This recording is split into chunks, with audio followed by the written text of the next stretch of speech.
Hey guys, I really wanted to come on here today and talk to you guys about updates on what I'm doing and what's going on with me and my autoimmune disease. Um, if you are new here, I have been diagnosed with Pemphigus vulgaris. I was diagnosed in 2013 and I've been dealing with it ever since. Um, I have taken a lot of medications. I took Imurin and Celsip back when I was first diagnosed in 2013, and then prednisone, of course. Those are the only two things that I did back in that time, and I only did that for about a year and a half, and then I got pregnant.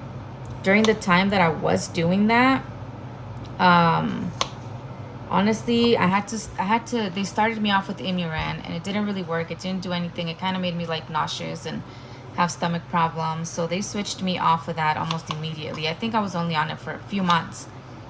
So then after that I started doing Celsip, and I did that for about I would say a year and a half.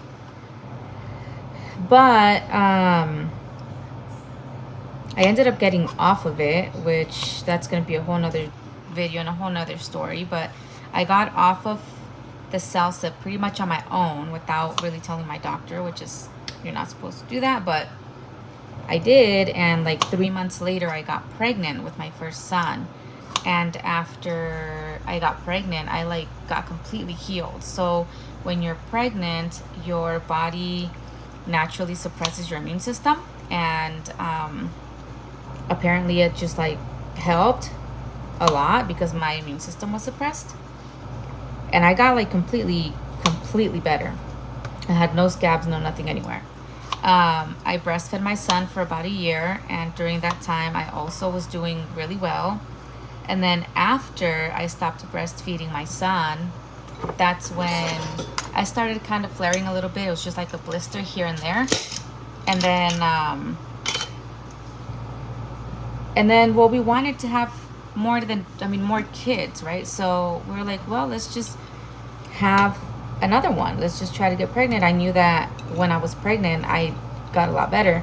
And I wasn't flaring like that bad. I was just getting like, I think the first one, I started getting like a little scab on my scalp again.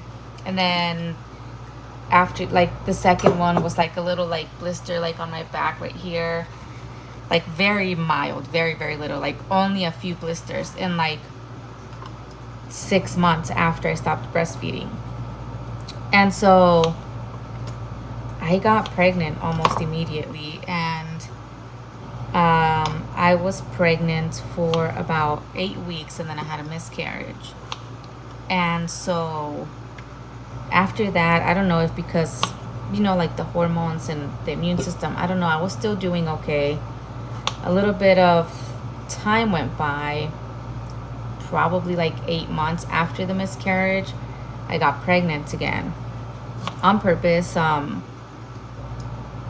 waited a little bit. I waited a few months before trying again. And then after I felt fine, we tried to have a baby again. And then I got pregnant almost immediately and was doing perfectly fine. Though this time, the scabs on my scalp didn't completely go away.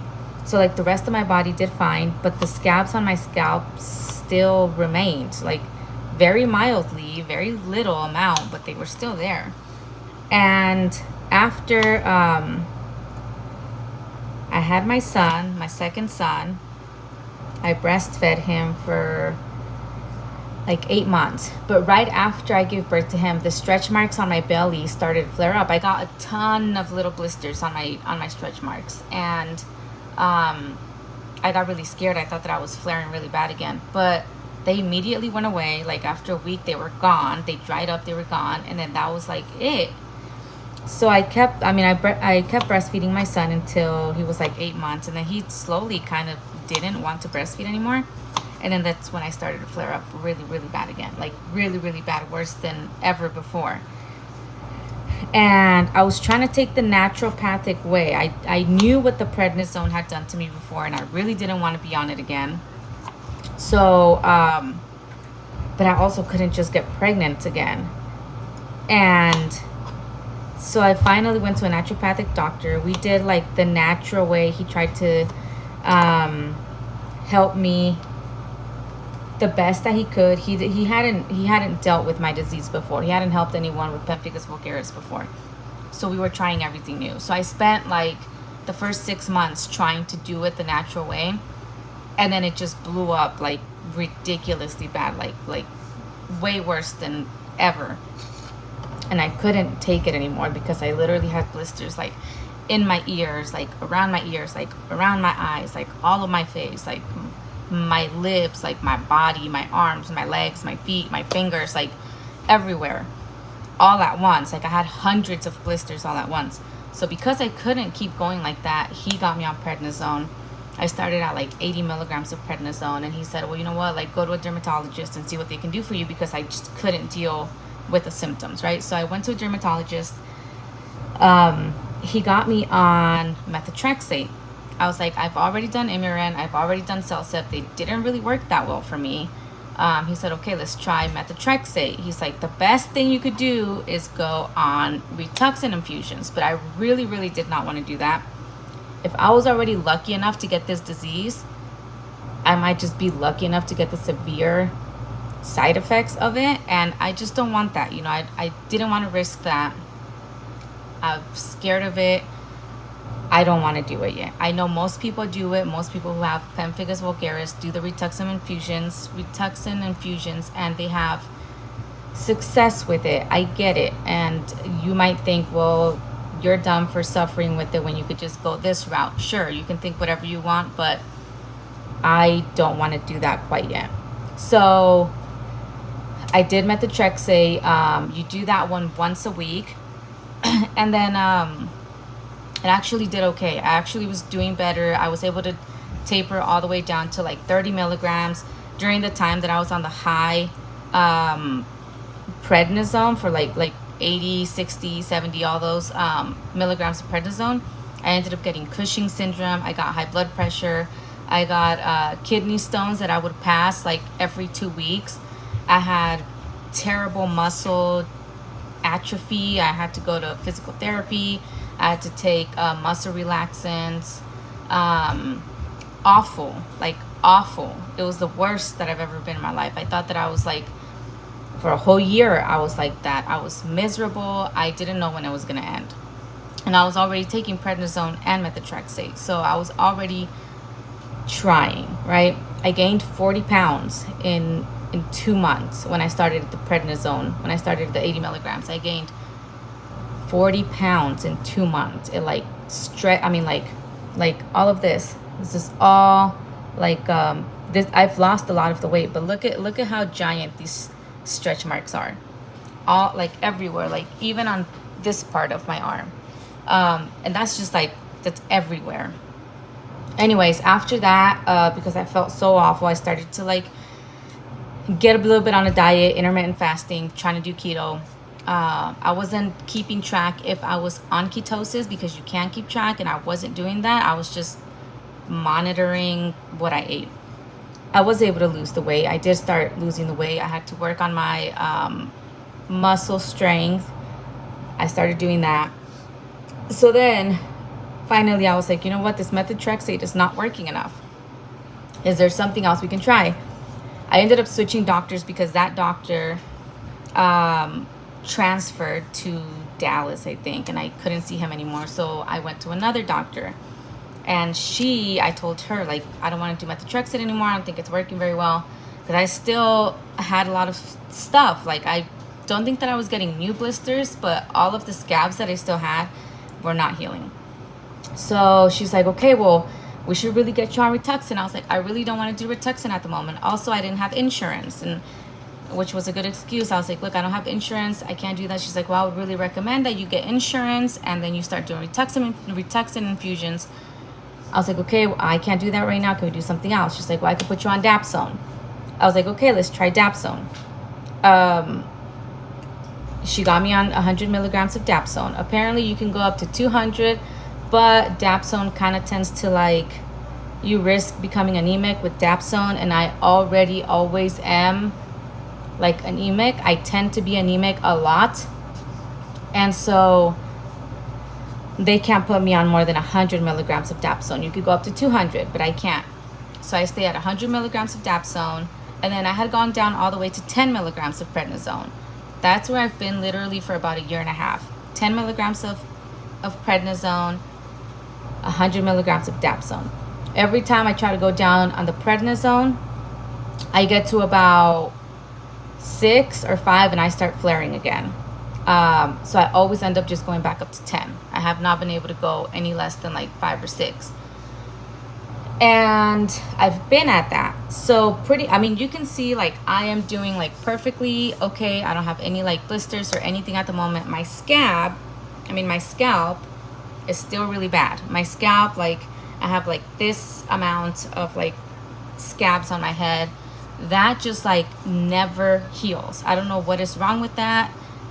My scalp is the problem area. We can't like fix it. And I started doing steroidal injections. Like she would do steroid injections on my scalp, and it would get better, like 70% better, but not 100%. And then a month later, it was back to being bad again. She said that I kept getting like staph infection. She would give me antibiotics for it. It would get a little bit better, but it just never has gone away. After doing the injections for like 3 times, it sucks. It sucks really bad to get injections on your scalp. And I would get like 10 at the same time, right? Like 10 different areas. I haven't done that in a while, so it's just kind of been like that. So here we are now. I moved and I got a new doctor, and he's got new ideas. And I love the fact that he says, I'm not going to push you on Rituxan if you don't want to do that. He says it's a little bit of a harsh treatment, and I get that there's risks that could potentially happen, and I understand if you don't want to take those risks. And I said I really don't want to do that right now. And I'm so grateful for him, because he is not pushing on that. So he said these are the things that we can do. He's been researching it. I don't think he has a lot of experience with it either, but we've actually been working really well together, because I have a lot of knowledge on it and I have a lot of experience on it. I've done a lot of things, and I understand a lot of like the medical terms of it and how it works, because I've just like obsessed with it. I've researched it a lot. I've dealt with it for 10 years. So I'm able to tell him things about it, and he's able to like research and get like the medical knowledge that he has on it. Anyways, for the time being, he said that he actually ended up diagnosing me with Pemphigus foliaceus as well. He thinks that the problem on my scalp is Pemphigus foliaceus.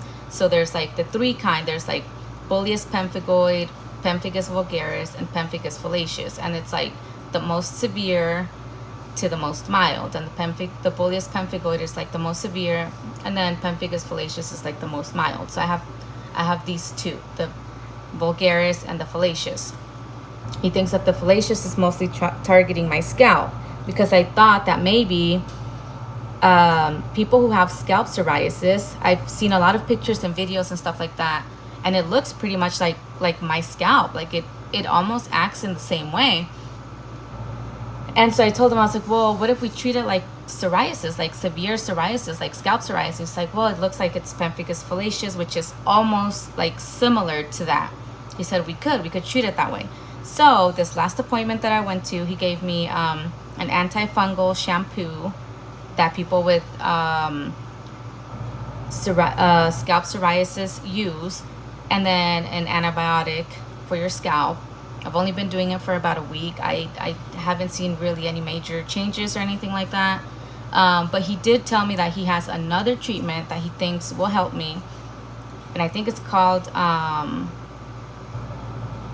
my gosh, I can't remember right now what it's called. But, because we haven't done it yet, and he didn't really tell me much about it. But I guess it's like an injection. It's a little bit expensive. And I told him, well, I'm going to be getting insurance soon, so I'll be able to do that. And he said, great, once you get insurance, we'll make another appointment. We can come back and we talk about that other treatment depending on how I'm doing. At the moment, that's what I'm doing. I'm doing 10 milligrams of prednisone and 100 milligrams of dapsone, and I'm doing the antifungal shampoo and the antibiotic spray on my scalp. That's all I'm doing right now. I will keep making the videos and update you guys on all of the stuff that we are trying and that we are doing, because I'm not doing Rituxan at the moment, and we're gonna figure this out. And please let me know if I can help you with anything. I am grateful that you guys like these videos for the people who it's actually helping. Sometimes I feel like I don't really help and I'm just like on here rambling about stuff, but if I do, I'm glad that I can help you. I would love to help you. I know that I didn't get really any advice or any answers or anything. I couldn't even vent to anyone when I was first diagnosed. And this disease is tough. You know, it's like, it's rare, it's tough, it sucks, it's miserable. And I don't think that anybody can truly understand what you go through unless you actually have it. And so, I'm glad that I can be of some help for you guys. And just let me know whatever other videos you want me to make. I will try to post like my skincare routine stuff, like what I use in the shower, because I know that that's like all those little things are I had to try a lot of things in order to get relief, in order to help myself. I will be doing those for you guys, and I would be glad to share that with you. Thanks.